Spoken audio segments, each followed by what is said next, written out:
앞뒤 좌우분들에게 이렇게 인사 나누시겠습니다. 성령의 세례를 받으십시오. 할렐루야. 그렇습니다.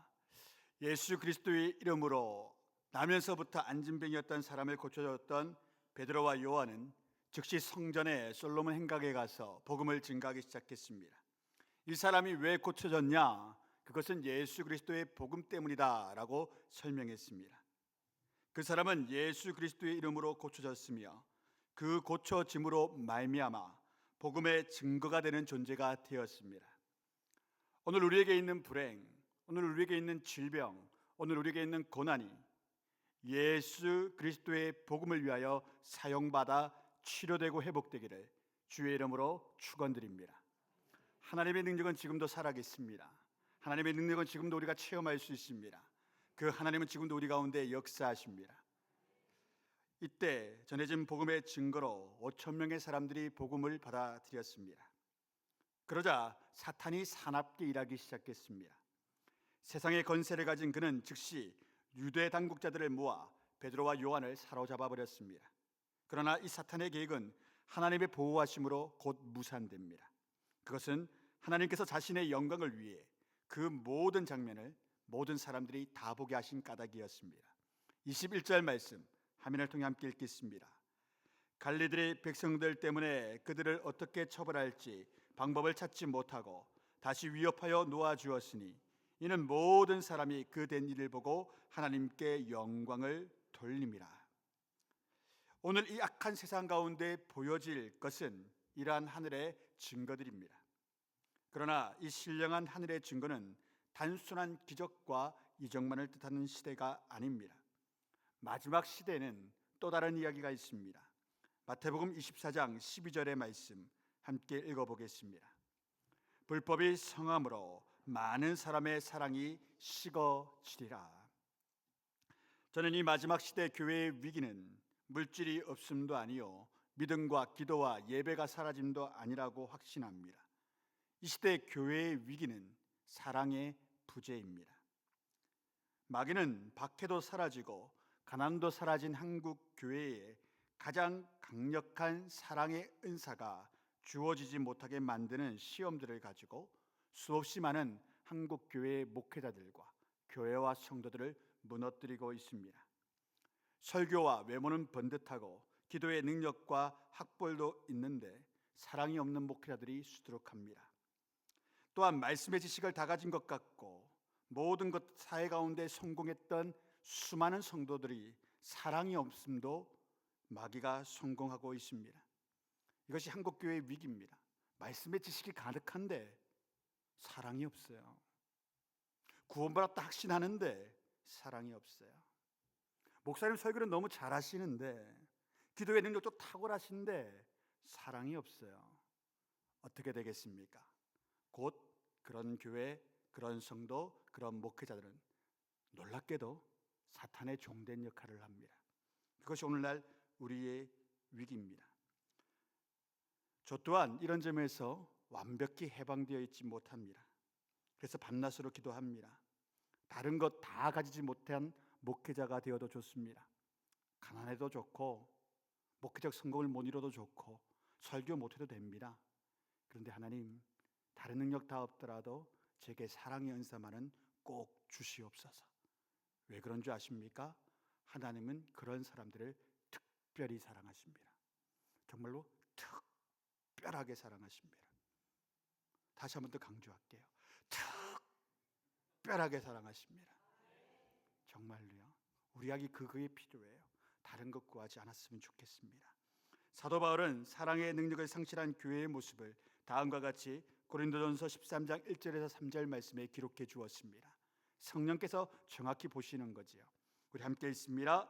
내가 사람의 방언과 천사의 말을 할지라도 사랑이 없으면 소리나는 구리와 울리는 꽹가리가 되고 내가 예언하는 능력이 있어 모든 비밀과 모든 지식을 알고 또 산을 옮길 만한 모든 믿음이 있을지라도 사랑이 없으면 내가 아무것도 아니요 내가 내게 있는 모든 것으로 구제하고 또 내 몸을 불사르게 내줄지라도 사랑이 없으면 내게 아무 유익이 없느니라. 제가 다시 한번 이걸 읽어드릴게요. 내가 아니고 우리로 바꾸어서. 우리가 사람의 방언과 천사의 말을 할지라도 사랑이 없으면 소리나는 구리와 울리는 꽹가리가 되고, 우리가 예언하는 능력이 있어 모든 비밀과 모든 지식을 알고 또 산을 옮길 만한 모든 믿음이 있을지라도 사랑이 없으면 우리가 아무것도 아니요, 우리가 우리에게 있는 모든 것으로 구제하고 또 우리 몸을 불사르게 내줄지라도 사랑이 없으면 우리에게 아무 유익이 없느니라. 그리스도인에게 사랑이 없다, 죽은 믿음이요, 좀비와 같이 죽어버린 존재가 됩니다. 기억하십시오. 가장 지금 내게 필요한 건 병나음도 아니요, 내 자녀가 잘 되는 것도 아니요, 내 자녀가 합평되게 되는 것도 아니요, 내 기도가 이룸받는 것도 아니요, 가장 우리에게 중요한 건 내게 사랑을 주옵소서, 그 기도입니다. 왜요? 하나님은 그런 사람을 특별히 사랑하시는 까닭에 은혜를 주시기 때문입니다. 능력을 주시기 때문입니다. 이것이 영적인 법칙입니다. 저는 우리 천성교회가 성령의 능력으로 말미암아 초대교회와 같은 사랑의 능력이 살아있는 교회가 되기를 주의 이름으로 축원드립니다. 사도 베드로와 요한은 사내들인 공의위에서 하나님의 능력으로 석방되자마자 그들 사랑의 고향이었던 예루살렘 교회 공동체로 즉시 돌아갑니다. 이들은 자신의 가정으로 돌아가지 않았습니다. 묶임받고 재판받아 이틀 동안 구류를 당했지만 사랑하는 가정으로 돌아가지 아니하고 그들의 가장 우선순위가 있던 교회로 돌아갑니다. 그리고 그곳 가운데 아마 가족들도 있었을 것이고, 가족들이 없었더라도 누군가 연락을 했겠죠. 그들이 교회로 왔습니다. 오십시오 라고 말입니다. 그들은 예수 그리스도께서 목숨 다해 사랑하신 그들의 영적 공동체인 교회로 먼저 갔습니다. 그것이 가장 우선시 되었기 때문입니다. 그리고 그들을 만난 교회는, 공동체는 다른 것을 하지 않았습니다. 그들이 모여 한 일은 베드로와 요한에게 그 합당한 보고를 받은 이에 함께 기도하는 일이었습니다. 세상의 박해를 대비하여 어떠한 회의를 합시다, 혹은 세상의 어떤 방법을 꼼수를 내어서 저런 사람들에게 뇌물을 가져다 줍시다, 이런 거 하는 거 아니었습니다. 그들이 하는 것은 먼저 모여 할 일은 기도하는 일이었습니다. 얼마나 지혜로운 사람들입니까? 저들은 기도했습니다. 이들은 24절 말씀에 하나님을 대주제라고 표현했습니다. 데스포테스, 헬라어는 그렇고요, 영어로는 sovereign lord입니다. 무슨 의미입니까? 노예의 주인이 되는 그런 사람, 또 절대적인 권력을 가져서 그 누구도 그 권세에 침범하지 못하는 권력자를 쓸 때 표현했던 데스포테스입니다. 이것은 로마와 유대의 법정에서 나왔던 이 사도들이 하는 말입니다. 세상의 질서와 법을 넘어서시는 강대하신 우리 주시여, 우리 하나님이시여, 세상의 법 따위가 이들을 함부로 휘두르지 못합니다. 세상의 능력 따위가 우리를 함부로 주무를 수 없습니다. 왜 그렇습니까? 대주제 되신 하나님이 우리를 보호하시는 까닭입니다. 사탄의 법 따위는 하나님의 법 앞에 무용지물입니다. 그분은 우주 만물의 통치자가 되십니다. 여러분 이를 믿으시는지요? 어머, 제 말이 빠릅니까? 여러분 이를 믿으시는지요? 그렇습니다. 우리는 그분 발 아래 놓여 있고 만물이 그분의 발 아래 놓여 있습니다. 무엇을 염려하십니까? 무엇을 두려워하십니까? 무엇을 걱정하십니까? 하나님이 우리의 그런 두려움, 그런 염려, 그런 걱정하는 모습을 볼 때 얼마나 안타까우시겠습니까? 오늘 베드로와 요한은 유대 당국자들에게 잡혔다가 나왔습니다. 이 사람들 또 잡혀갈 수 있습니다. 그런데도 그들이 말하는 바는 무엇입니까?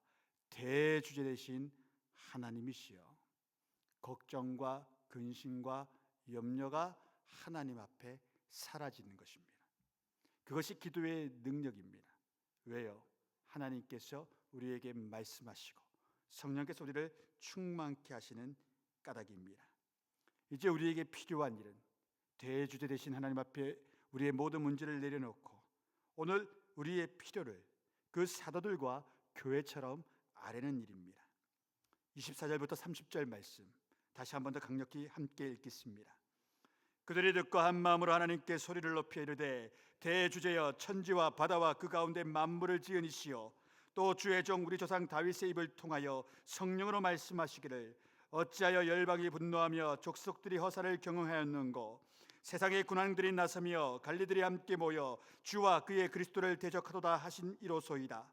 가연 헤롯과 본디오 빌라도는 이방인과 이스라엘 백성과 합세하여 하나님께서 기름 부으신 거룩한 종 예수를 거슬러 하나님의 권능과 뜻대로 이루려고 예정하신 그것을 행하려고 이 성에 모였나이다.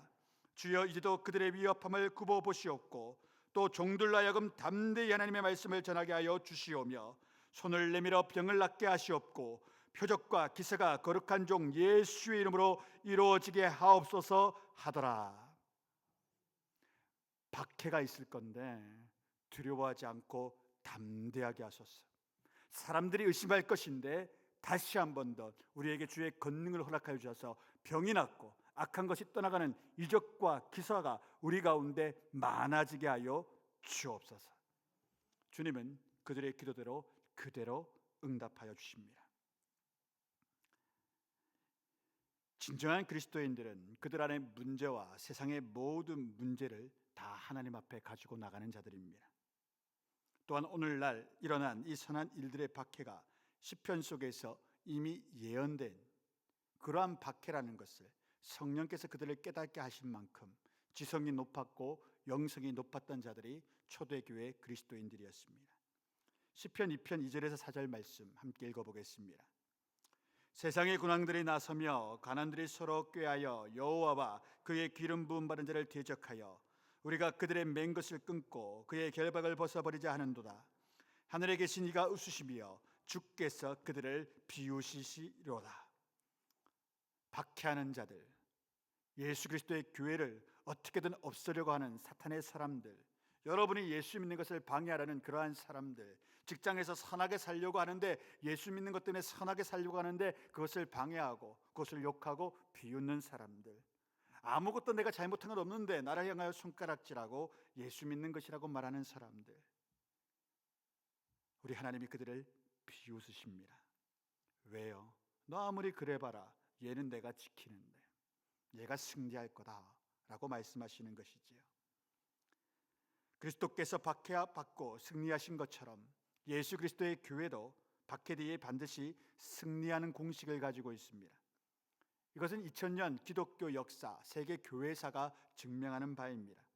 고대 로마 시대에도 가톨릭의 타락으로 사탄의 세상이 되었던 중세 유럽 사회에도 이곳 대한민국과 공산주의의 은혜에 인해 무너졌던 동구 유럽 사회와 독일, 러시아와 중국, 그들이 변화된 이야기 중심에도 모두가 다 그 나라의 교회, 성도들의 역사가 있었습니다.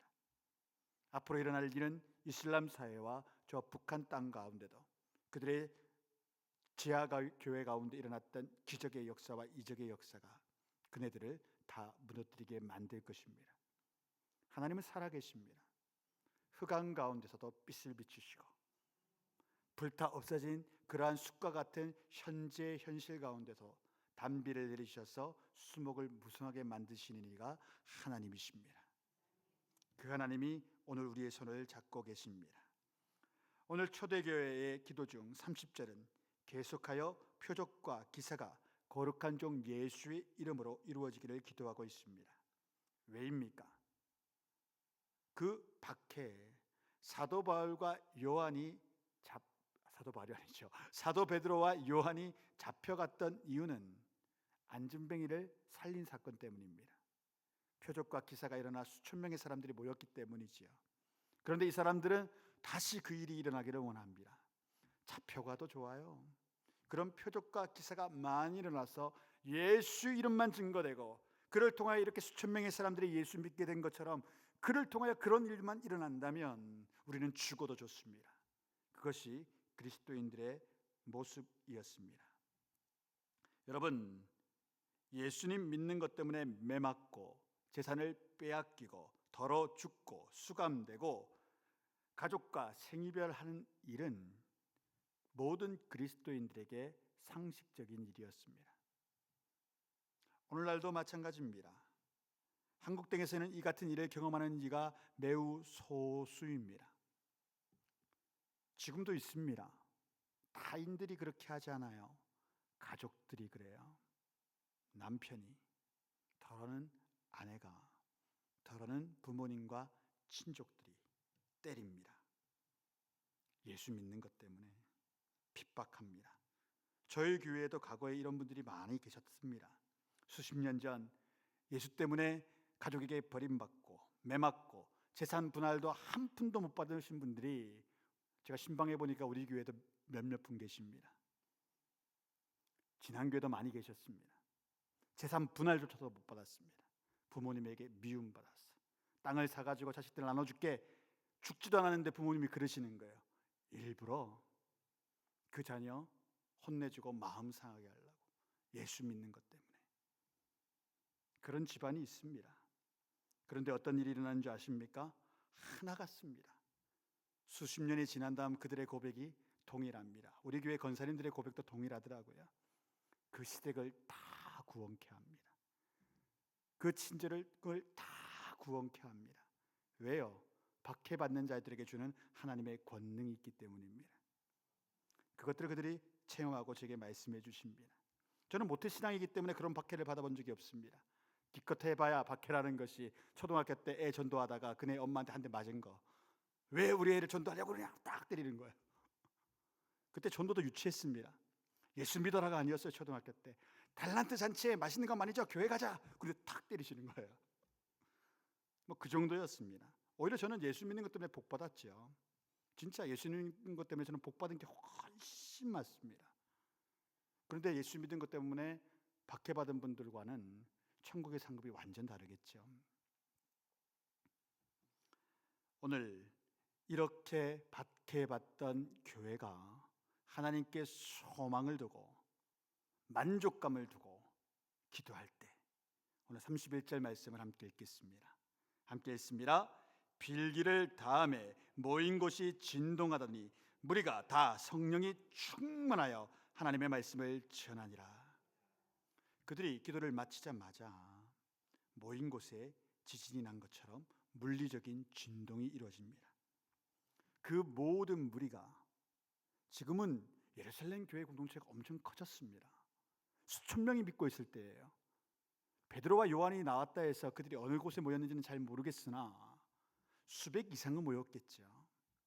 바로 그곳에 기도가 딱 끝나자마자 지진처럼 웅 하며 진동이 일어나요.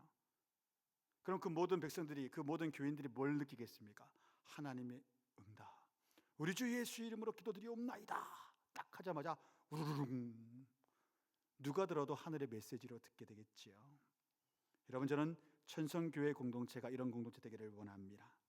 우리 모두가 예배를 드리는데 주의 성령이 우리 눈에 비둘기처럼 내려오는 역사, 주의 천사들의 장엄하는 찬양을 드리는 것이 우리 귀에 모두에게 들려지는 역사, 하나님의 거룩한 임재가 모든 성도에게, 특별한 소수의 어떤 사람에게만 들리는 것이 아니라, 어떤 공동체에만 있는 것이 아니라 전 공동체 가운데 함께 공유하는 성령의 역사가 있기를 담임 목사로서 매일매일 기도드립니다. 한 사람도 빠지지 않고 그와 같은 권능을 체험하는 것이지요. 그리고 이때 저들 가운데 다시 한번 성령의 충만한 역사가 일어났습니다. 이는 1차 복음 사역 뒤에 일어난 사건의 재현이라고 할 수 있습니다. 1차 복음 사역은 오순절날, 오순절 마가의 다락방 때 150명의 묵도가, 우리가 배웠지요, 함께 읽었지요. 성령의 능력으로 오순절 밤에 우르르 밖으로 나왔습니다. 그리고 각 민족과 각 나라의 언어로 복음을 전파하기 시작했습니다. 그때 수많은 사람들이 그 이적과 저들의 놀라운 권능의 복음 제시를 통하여 예수를 믿게 됩니다. 하나님께 돌아오게 됩니다. 그때 일어났던 일을 먼저 한번 읽어볼까요? 사도행전 2장 42절과 47절, 수교일 전에 일어났던 일입니다. 읽습니다. 그들이 사도의 가르침을 받아 서로 교제하고 떡을 떼며 오로지 기도하기를 힘쓰니라. 사람마다 두려워하는데 사도들로 말미암아 기사와 표적이 많이 나타나니 믿는 사람이 다 함께 있어 모든 물건을 서로 통용하고 또 재산과 소유를 팔아 각 사람의 필요를 따라 나눠주며 날마다 마음을 같이하여 성전에 모이기를 힘쓰고 집에서 떡을 떼며 기쁨과 순전한 마음으로 음식을 먹고 하나님을 찬미하며 또 온 백성에게 칭송을 받으니 주께서 구원받는 사람을 날마다 더하게 하시니라. 오늘 안진뱅이를 고친 사건 때문에 수천 명, 5천 명이나 되는 사람들이, 새 가족이 5천 명이나 생겼단 말입니다, 이 교회에. 근데 동일한 성령의 역사가 임한 겁니다, 그들 모두에게. 그래서 어떤 일이 일어납니까? 성령의 능력으로 사랑의 능력이 꽃피워집니다. 성령의 능력은 방언, 통변, 치유 은사와 같은 상대적으로 저급한 은사를 주시는 권능이 아닙니다. 성령의 가장 큰 능력은 타락한 인간으로 하여금 신적 권능인 아가페 하나님의 사랑을 배워내고 그것을 똑같이 실천해내는 권능입니다. 사람이 아가페 하나님의 사랑을 동일하게 체험하고 그것을 이 땅 가운데 베풀어내는 능력이야말로 가장 하나님이 강력히 임재한 공동체의 모습입니다. 또한 이것은 십자가의 권능입니다. 십자가의 권능은 다른 권능이 아니지 않습니까? 사랑의 권능이었습니다. 하나님의 사랑이 십자가를 통하여 우리에게 보여진 것이지요. 오늘 초대교회 공동체는 자발적인 사랑의 능력이 일어납니다. 이것은 교회가 어떤 제도를 만든 것이 아닙니다. 사도들이 말한 거 아니에요. 하나님께서 명하십니다. 가진 거 다 가지고 오십시오. 나눕시다. 한 사람도 그렇게 말하지 않았습니다. 그저 주의 영의 감동으로 우리 지체 가운데 가난한 이들이 있네요. 내가 물질이 많습니다. 이게 무슨 소용이 있습니까? 다 가지고 나왔습니다.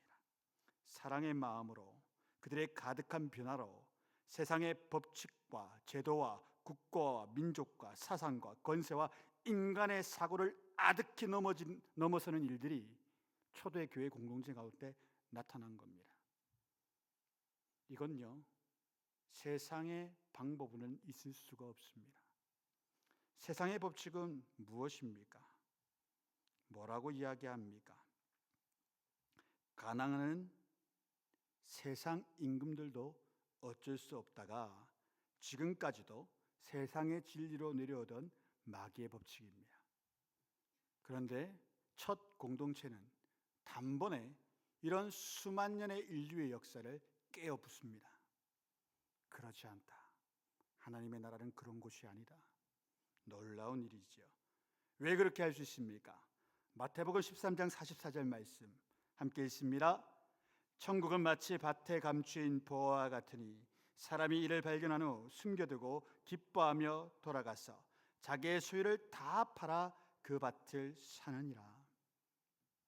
하나님의 능력을 체험하면 세상 사람과는 완전히 딴 사람 됩니다. 그것을 경험하면 이전의 사람과는 완전히 다른 사람이 됩니다. 저는 우리 교회 모든 교인들이 그런 변화를 경험하시기를 원합니다. 예수 믿는데도 저는 별반 안 변했습니다. 오랫동안 믿었지만 내가 획기적인 변화를 경험한 적이 없습니다. 목사님, 예수 믿는 게 그런 거죠. 30년 40년 교회 다니다 보면 다 똑같죠. 성령의 전적인 변화를 우리가 체험해야 됩니다. 이게 좀 무서운 분도 계실 겁니다. 어머 나 좀 가진 건 많은데. 여러분 염려하지 마세요. 하나님의 능력은 계속해서 부어주는 능력입니다. 염려하지 마셔요. 그런다고 해서 하나님이 여러분 가난하게 안 만드십니다. 왜 하나님의 능력을 그렇게 협소하게 여러분 누리려고 하시죠? 내가 다 주고 나면 나는 제로에서 삽니까? 만물을 가지신 분이 여러분을 그렇게 만드시겠습니까? 우리를 그렇게 만드시겠습니까? 오늘 34절 35절 함께 읽어보겠습니다. 그 중에 가난한 사람이 없으니 이는 밭과 집 있는 자는 팔아 그 판 것의 값을 가져다가 사도들의 발 앞에 두매 그들이 각 사람의 필요를 따라 나누어 줌이라. 사도들에게 발에 가져뒀는데 사도들 게 아니에요. 누구의 것입니까?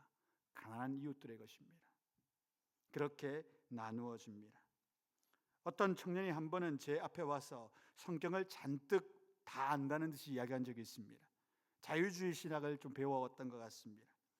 그래서 그런 성경 공부 교재를 많이 배워왔는지 저에게 이렇게 말했습니다. 목사님, 저는 11조를 믿지 않습니다. 그것은 구약 성경 중에서도 부분적으로 나타난 구약의 율법이 뿌리지 않습니까? 나는 신약의 방법을 믿습니다. 신약에는 11조라는 말이 한 번도 없습니다. 여러분은 어떻게 하겠어요? 끄덕끄덕 하시겠어요? 근데 신약에는 오늘 뭐라고 되어 있죠? 오늘 사도행전은 뭐라고 되어 있어요? 11조 그까이 거 다 가지고 와. 다 나누어 줘. 그것이 하나님의 사랑이야. 숨이 턱 막히십니까? 근데 진짜 믿는다 모든 고백하지 않습니까? 이 모든 것은 나의 것이 아닙니다. 주 뜻대로 쓰시옵소서. 밤낮 찬송 부릅니다. 저도 그러합니다. 밤낮 찬송 부릅니다. 우리가 그 마음을 달라 하나님께 요구해야 됩니다. 배운 대로 찬송대로 나눌 수 있는 권능을 우리 공동체 가운데 허락하여 주옵소서. 여러분, 왜 치유와 방언과 통변의 은사가 상대적으로 저급한 은사라 제가 말씀드렸겠습니까?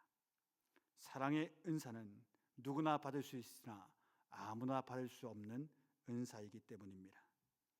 이런 은사가 한 개인이 아닌 한 공동체 모두에게 주어질 때 단 10명, 단 50명, 단 100명이라도 그런 사람들이 모이는 공동체가 지구상에 만들어질 때 초대교회처럼 그 사람들은 지구의 역사를 바꾸는 사람들이 되었습니다. 항상 그래 왔습니다. 여러분의 담임 목사는 그것을 꿈꾸는 사람입니다. 은과 금은 우리에게도 없더라도 예수의 이름의 권세가 살아있는 교회를 꿈꿉니다. 어차피 저도 목회를 평생 할 거 아닙니까? 죽을 때까지. 그럼 제대로 믿어야죠. 목사가 성도님들에게 이런 말 들어서 되겠습니까? 목사님 예수님 잘 믿으세요.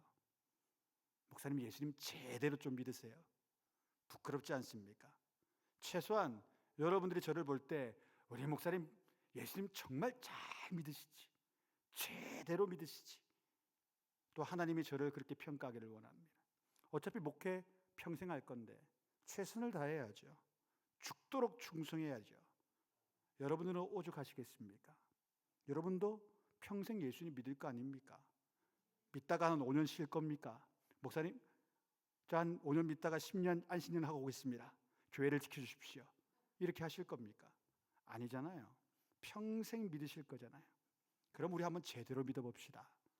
제대로 믿는 건 뭡니까? 항상 모여 함께 기도하는 겁니다. 항상 모여 하나님의 은혜를 간구하는 겁니다. 그리고 항상 모여 옆에 사람을 사랑하는 일입니다. 진정 그러하지요. 현재도 그런 공동체가 한국에 몇몇 공동체가 있습니다. 그것을 꿈꾸는 공동체. 세계적으로도 몇몇 공동체입니다. 그렇게 많지 않습니다. 그런데 마지막 시대 하나님은 그런 공동체를 향하여서 말씀합니다. 내가 너희를 사용하겠노라고.